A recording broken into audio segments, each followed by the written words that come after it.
бинандагони азиз, шуруъ аз 11 августи соли равон дар маркази кӯдакон ва наврасонии шаҳри Душанбе даври шаҳрии озмуни ҷумҳуриявии фурӯғи субҳи донои китоб аст ҷараён гирифта истодааст ва ҳоло дар рӯзи 4 озмун қарор дорем ва дар ин рӯз таълимгирандагони муассисаҳои таълимии миёна ва олии касбӣ маҳоратсанҷӣ намуда истодаанд. пайгири мо бошед. дар ҳақиқат озмуни ҷумҳуриявии фурӯғи субҳи донои китоб аст тавонист дар қаламрави кишвар фазои адабиро ба вуҷуд оварад ва насли наврасу дигар қишрҳои ҷомеаро ба китобу китобхонӣ ҷалб созад. аз иштирок дар ин озмун наврасону ҷавонон ба худ як ҷаҳон маънӣ мегиранд ва рӯ ба мутолиаи китоб меоранд.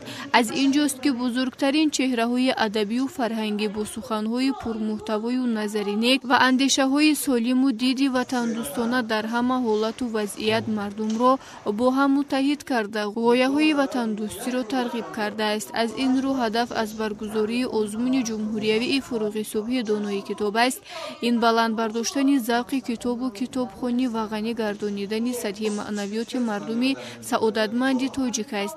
дар рӯзи 4 даври 3 озмуни ҷумҳуриявии фурӯғи субҳи донои китоб аст маҳорати суханварии таълимгирандагони муассисаҳои таҳсилоти миёна ва олии пойтахт шунида шуд.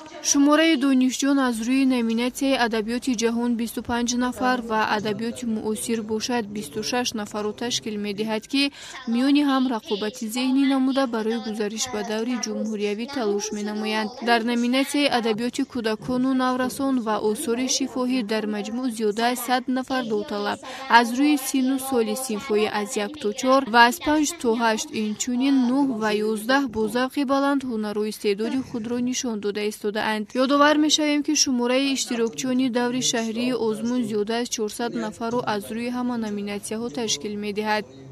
тӯли 5 сол аст ки дар озмуни ҷумҳуриявии фурӯғи субҳи донои китоб аст иштирок менамоям. ман зиёда аз 2500 мисраи шеърӣ 100 асари насриро аз худ кардаам. шоири дӯстдоштаи ман муҳаммад иқболи лоҳурӣ мебошад. ман умедворам ки аз даври шаҳрии озмуни ҷумҳуриявии фурӯғи субҳи донои китоб аст ба даври ҷумҳуриявӣ роҳхат меёбам.